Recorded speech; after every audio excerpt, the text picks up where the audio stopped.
ये जो swing trading होती है ये आप अपने जॉब या बिजनेस के साथ साथ भी कर सकते हैं, बट इसमें सबसे ज्यादा इंपॉर्टेंट होता है स्विंग ट्रेडिंग के लिए कौन से स्टॉक्स में ट्रेड करना है। तो वही स्टॉक्स कैसे सेलेक्ट करने हैं ये आज की वीडियो में मैं आपको बताने जा रहा हूं। और आज मैं आपको जो तरीका बताने जा रहा हूं ना, उसमें हम एक ऐसी शीट बनाएंगे जिससे ऑटोमेटिकली ये जो शेयर्स होंगे ये फिल्टर होकर आपके सामने आ जाएंगे और आप उस हिसाब से एक शेयर को बाय या सेल कर सकते हैं। क्लियर कर दूं कि ये सिर्फ मैं आपको एजुकेशन के लिए बताने जा रहा हूं, ये कोई भी रिकमेंडेशन नहीं है और ये जो पॉपुलर स्ट्रेटजी होती है उसी के बेसिस पे मैं आपको बताने जा रहा हूं। तो इसको सिर्फ एजुकेशन की तरह ही लीजिएगा, आंख बंद करके इसके बेसिस पर ट्रेड मत लीजिएगा। तो देखो, स्विंग ट्रेडिंग के लिए जब आपको स्टॉक सेलेक्ट करना है तो उसके लिए जो सबसे सिंपल स्ट्रेटजी होती है वो होती है मूविंग एवरेज क्रॉसओवर को यूज करना। देखिए, इंट्राडे के केस में हो सकता है कि ये जो स्ट्रेटजी है ये उतना एक्यूरेटली काम ना करे, लेकिन जब हम स्विंग ट्रेडिंग की बात करते हैं तो वहां पर ये स्ट्रेटजी काफी अच्छे से काम करती है। तो इस स्ट्रेटजी में हम डेली टाइम फ्रेम का यूज करते हैं और उसमें मान लीजिए कि प्राइस पहले बहुत ज्यादा गिर रखी थी और उसके बाद प्राइस बढ़ना शुरू होती है, जिसके बाद सबसे पहले वो अपने 10 डेज के मूविंग एवरेज को ऊपर की तरफ काटती है, फिर 30 डेज के मूविंग एवरेज को ऊपर की तरफ काटती है, फिर 60 डेज के मूविंग एवरेज को, 90 डेज के मूविंग एवरेज को और 120 डेज के मूविंग एवरेज को भी ऊपर की तरफ काट देती है।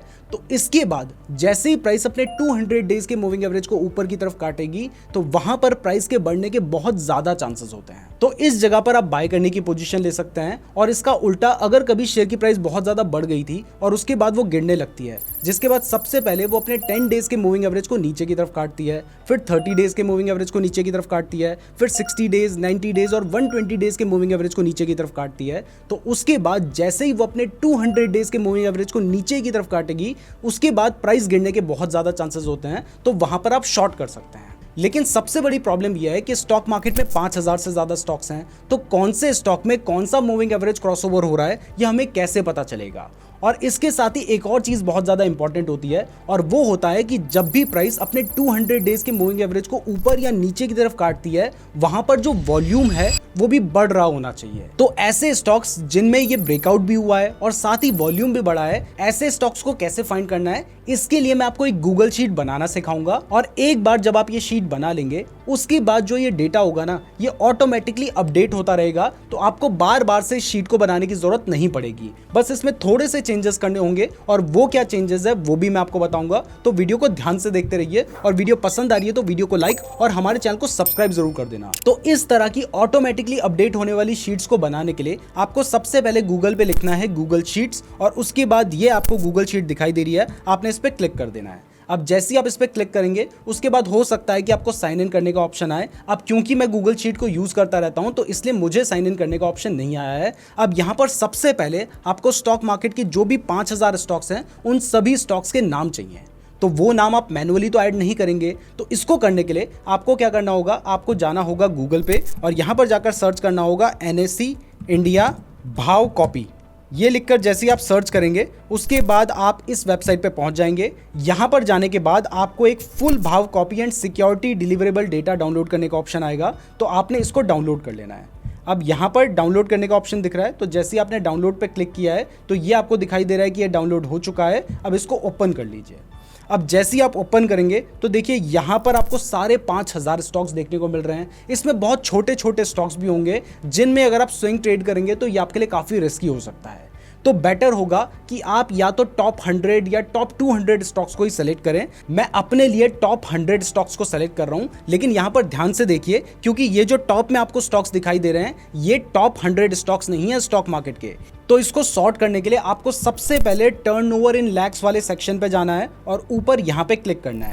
अब जैसे ही आप यहाँ पर क्लिक करते हैं, उसके बाद आपको सॉर्ट करने का ऑप्शन आएगा, आप इस पे क्लिक कीजिए और यहाँ पर सॉर्ट लार्जेस्ट टू स्मॉलेस्ट पे क्लिक कर दीजिए, या फिर सॉर्ट Z to A भी आपके सामने आ सकता है, आपने उस पर क्लिक कर देना है। अब जैसे ही आप इस डेटा को इस बेसिस पर सॉर्ट कर देंगे तो अब आपके सामने जो ऊपर स्टॉक्स दिखाई देंगे वो स्टॉक्स होंगे जिन स्टॉक्स में सबसे ज्यादा वैल्यू की ट्रेडिंग हो रही है। तो आप देख सकते हैं कि टॉप में आपको HDFC बैंक दिखाई दे रहा है, रिलायंस दिखाई दे रहा है, टाटा स्टील दिखाई दे रहा है। तो अब आपको यहां पर ये जो टॉप 100 स्टॉक्स हैं वो चाहिए। आप अपने हिसाब से टॉप 150 स्टॉक्स भी लेकर चल सकते हैं। तो मैं टॉप 100 ले रहा हूं और हमें बाकी कुछ डेटा नहीं चाहिए, हमें उनका सिर्फ सिंबल चाहिए। तो जो टॉप 100, टॉप 110 ऐसा कुछ डेटा मैं यहां से कॉपी कर लेता हूं। तो यहाँ पर मैंने टॉप 110 स्टॉक्स का डेटा कॉपी कर लिया है, जिसके लिए मैंने Ctrl+C पे क्लिक किया है। अब ये जब हमने कॉपी कर लिया है तो इसके बाद हमें इस डेटा की कोई भी जरूरत नहीं है, हमें बस जाना होगा अब वापस से गूगल शीट पे और यहाँ पर जाकर उस डेटा को पेस्ट कर देना है। तो यहाँ पर वो डेटा हमने पेस्ट कर दिया है। अब देखो होता क्या है कि इसमें से कई सारे ऐसे स्टॉक्स होंगे जो इंडिया के स्टॉक मार्केट में भी ट्रेड हो रहे होंगे और यूएस के स्टॉक मार्केट में भी ट्रेड हो रहे होंगे। तो ऐसे में हमारे सामने गलत डेटा ना निकल जाए, इसलिए हमें इन सभी स्टॉक्स के नाम के आगे NSE लिखना होगा। अब ये अगर मैं मैन्युअली करूंगा तो इसमें बहुत ज्यादा टाइम चला जाएगा, इसलिए हमें जो बी कॉलम है वहां पर लिखना है NSE सिंबल, और उसके बाद जो बी कॉलम की सेकंड रो है यहां पर जाकर एक फॉर्मूला है उसको हमें डाल देना है। तो इसके लिए आपको फॉर्मूला डालना होगा = इन्वर्टेड कॉमा स्टार्ट, उसके बाद NSE कॉलन, उसके बाद इन्वर्टेड कॉमा को क्लोज करना है और फिर एंड, और उसके आगे जो हमारी फर्स्ट कॉलम की सेकंड रो है, और उसके बाद क्योंकि हमें HDFC के आगे NSE लगाना है जो कि ए रो के सेकंड कॉलम में है, इसलिए हमने A2 लिखा है। और जैसे ही हमने लिख के फॉर्मूला डाला आप देख सकते हैं कि HDFC के सिंबल के आगे NSE लिखा जा चुका है। अब इस फॉर्मूला को आपने कॉपी कर लेना है और उसके बाद आप थोड़ा नीचे तक एक्सटेंड कीजिए, जहां तक आपके पास ये डेटा है वहां तक आपने एक्सटेंड कर लेना है और उसके बाद Ctrl+V करके आपने पेस्ट कर देना है। और जैसे ही आप ये पेस्ट करेंगे उसके बाद आप देखेंगे कि हर सिंबल के आगे NSE लिखा हुआ आ चुका है।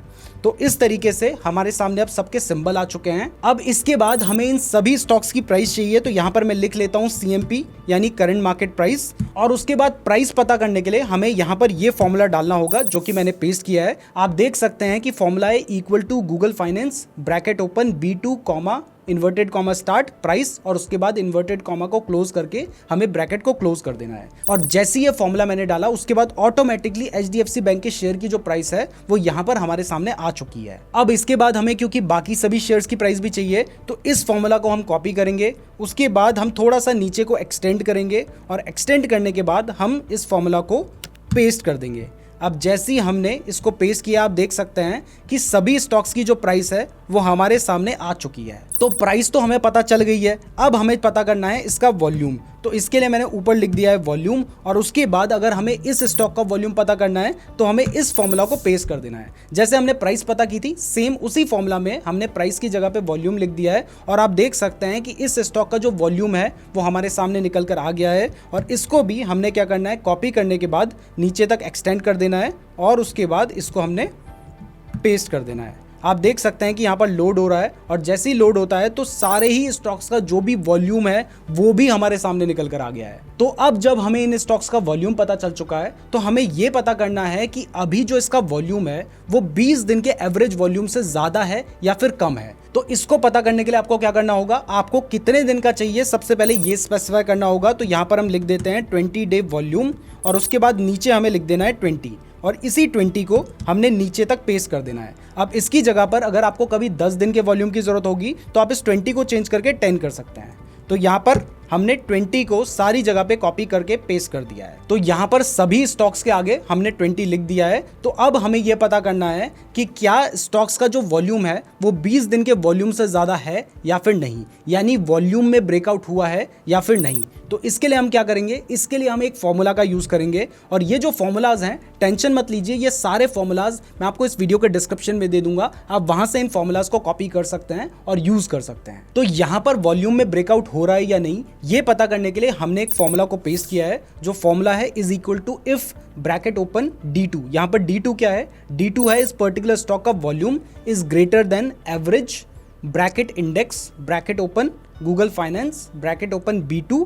B2 क्या है, इस स्टॉक का नाम है, इस स्टॉक के वॉल्यूम, और ये वॉल्यूम कितने दिन का एवरेज चाहिए ये पता करने के लिए हमने यहाँ पर लिखा है वर्क डे, यानी जो वर्किंग डे होगा उसके आज माइनस E2। ये जो E2 है ये वाला E2 है यहाँ पर, यानी 20 लिखा है। अगर मैं इसको चेंज करके 10 कर दूंगा तो जो डेटा है वो यहाँ पर चेंज हो जाएगा, तो इसलिए हमने इसको यहाँ पर 20 रखा है। यानी यहाँ पर हमने किया है टुडे -20, उसके बाद ब्रैकेट क्लोज, फिर टुडे, उसके बाद ब्रैकेट क्लोज, और यहाँ पर हमने फॉर्मूला में लिखा है कि अगर ब्रेकआउट हो रहा है तो हमारे सामने लिखा आना चाहिए ब्रेकआउट, और अगर ब्रेकआउट नहीं है तो हमारे सामने कुछ भी लिखा हुआ नहीं आना चाहिए। तो क्योंकि इस स्टॉक में ब्रेकआउट नहीं हुआ है तो यहाँ पर हमारे सामने ब्रेकआउट लिखा हुआ नहीं आया है। तो अब मैं क्या करूँगा, इस फॉर्मूला को हमने कॉपी कर लिया है और इसको भी नीचे तक एक्सटेंड करेंगे और उसके बाद मैं इसको पेस्ट कर दूंगा। तो आप देख सकते हैं जैसे ही मैंने पेस्ट किया है तो अब अगर किसी स्टॉक में ब्रेकआउट हो रहा होगा तो वो लिखा हुआ आ जाएगा। तो आप देख सकते हैं कि जिस जिस स्टॉक में ब्रेकआउट हो रहा है उस स्टॉक में आपको ये डेटा लिखा हुआ दिखाई दे रहा है। तो अब हमें ये तो पता चल चुका है कि वॉल्यूम में ब्रेकआउट हो रहा है। तो अब इसके बाद हमें मूविंग एवरेजेस पता करने हैं, जो कि मैं 10 डे का मूविंग एवरेज पता करूंगा, 30 डे का मूविंग एवरेज पता करेंगे, इसके बाद हम 60 डेज का मूविंग एवरेज पता करेंगे, फिर 90 डेज का मूविंग एवरेज पता करेंगे और फिर 120 डेज का मूविंग एवरेज पता करेंगे। और उसके बाद हम क्या करेंगे, फाइनली 200 डेज का मूविंग एवरेज पता करेंगे। और उसके बाद यहाँ पर मैं लिख देता हूँ आउटपुट, जिससे हमें यह पता चलेगा कि उस स्ट्रैटेजी के हिसाब से ये कोई बाय सिग्नल है या फिर ये सेल सिग्नल है। तो अब 10 डेज का मूविंग एवरेज पता करने के लिए भी हमें फॉर्मूला लगाना होगा, जो फॉर्मूला है is equal to average query short Google finance B2। B2 क्या है, यहाँ पर इस स्टॉक का नाम है, प्राइस उसके बाद टुडे माइनस 365 टुडे। तो अब हमें 10 डेज का मूविंग एवरेज पता करना है। इसके लिए फॉर्मूला यहाँ पर लगा रखा है। यहाँ पर सबसे पहले ध्यान रखिए कि जो B2 है वो ये जो B2 है इसकी बात चल रही है, यानी इस स्टॉक की, और यहाँ पर 10 आपको दिखाई दे रहा है, इसका मतलब है 10 डेज का मूविंग एवरेज हम पता कर रहे हैं। अब इसको हमने कॉपी किया, उसके बाद जब हम नीचे तक एक्सटेंड करके पेस्ट करते हैं ना, तो ये जो फॉर्मूलाज होते हैं वो अपने हिसाब से मॉडिफाई हो जाते हैं। तो आप देख सकते हैं कि हमने इसको पेस्ट कर दिया है। तो अब हर स्टॉक का जो 10 डेज का मूविंग एवरेज है वो हमारे सामने निकल कर आ जाएगा। आप देख सकते हैं निकल कर आ गया है।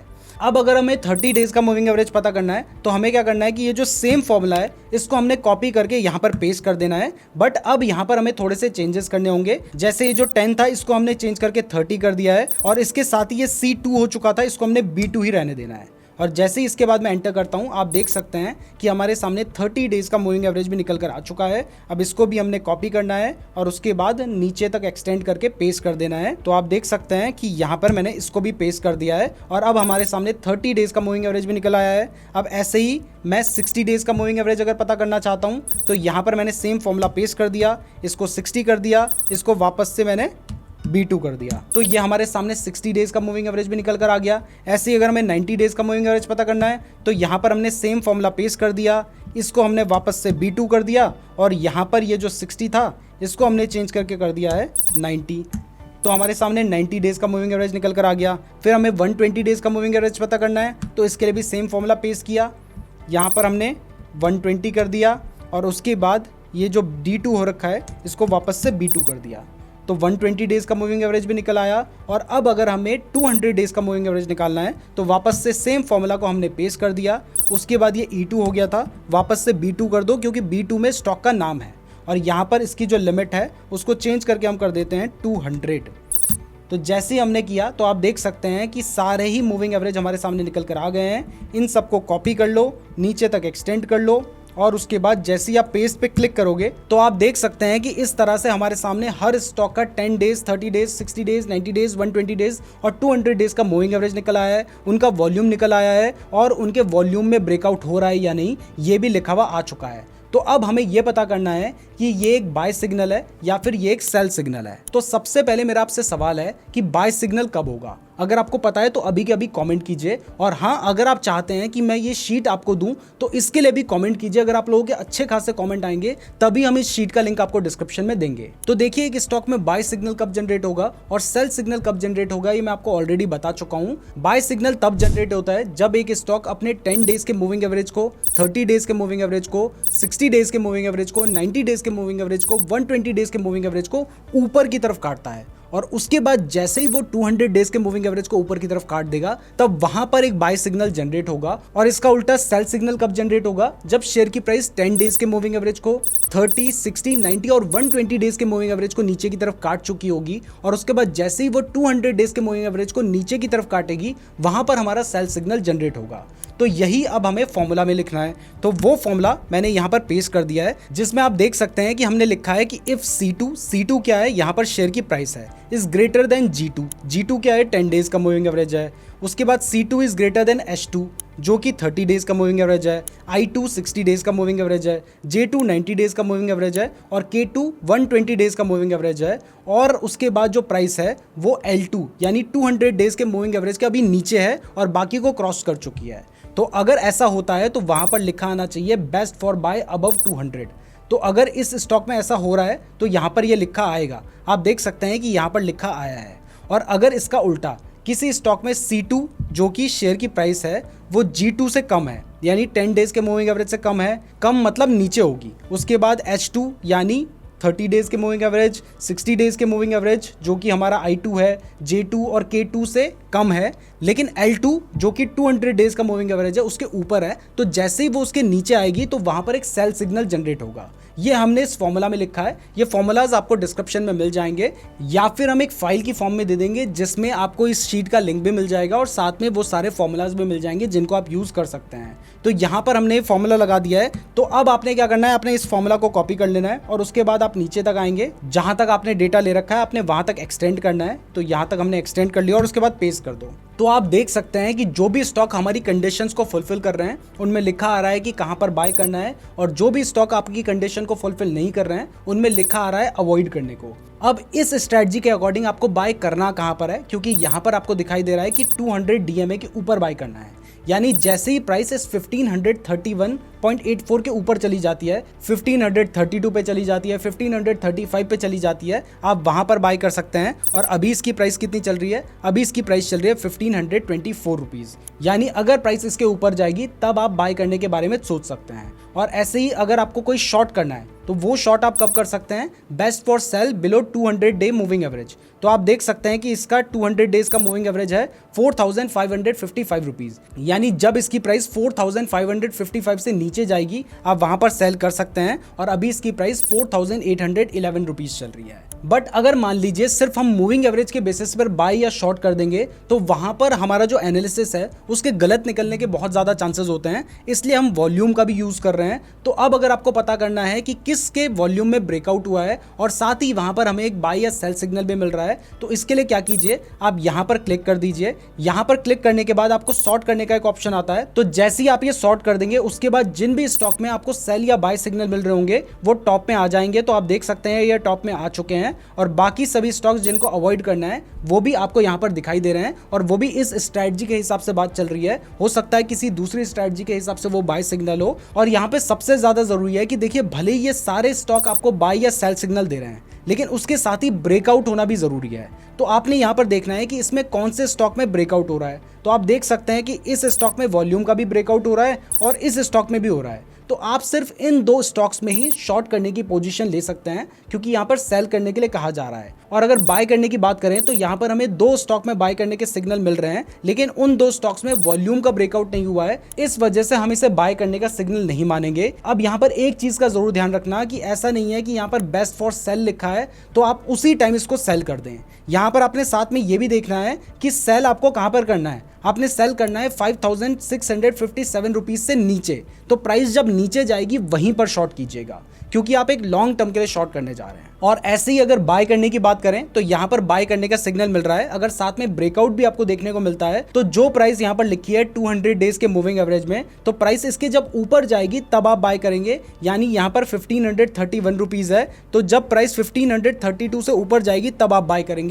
और वो भी ध्यान रखिए कि ये इंट्राडे ट्रेडिंग की बात नहीं चल रही है, स्विंग ट्रेडिंग की बात चल रही है। तो आपने इसे लॉन्ग टर्म के लिए बाय करना होगा जो कि एक हफ्ते से लेके एक महीना भी हो सकता है। तो इस तरीके से आप अपने लिए स्विंग ट्रेडिंग के लिए स्टॉक सेलेक्ट कर सकते हैं। क्लियर कर दूं कि ये कोई भी रिकमेंडेशन नहीं है, यहां पर हम आपको सिर्फ सिखा रहे हैं कि गूगल फाइनेंस में शीट कैसे बनाई जाती है, कैसे हम यहां पर स्टॉक्स को इस शीट का यूज करके फिल्टर कर सकते हैं। तो ये वीडियो सिर्फ सिखाने के लिए बनाई थी। आंख बंद करके इस स्ट्रेटजी को फॉलो करके बाय या सेल मत कर देना क्योंकि इसमें आपको नुकसान भी हो सकता है। मैं उम्मीद करता हूं आपको वीडियो पसंद आई होगी। वीडियो पसंद आई है तो वीडियो को लाइक और चैनल को सब्सक्राइब जरूर कर दीजिएगा क्योंकि अगर आप सब्सक्राइब नहीं करेंगे तो हो सकता है कि हमारी वीडियो आपको दोबारा कभी रिकमेंड ही ना हो। फ्री डीमैट अकाउंट का लिंक डिस्क्रिप्शन पे दिया गया है और अगर आप स्विंग ट्रेडिंग के बारे में डिटेल में सीखना चाहते हैं तो आप ये वाली वीडियो देख सकते हैं।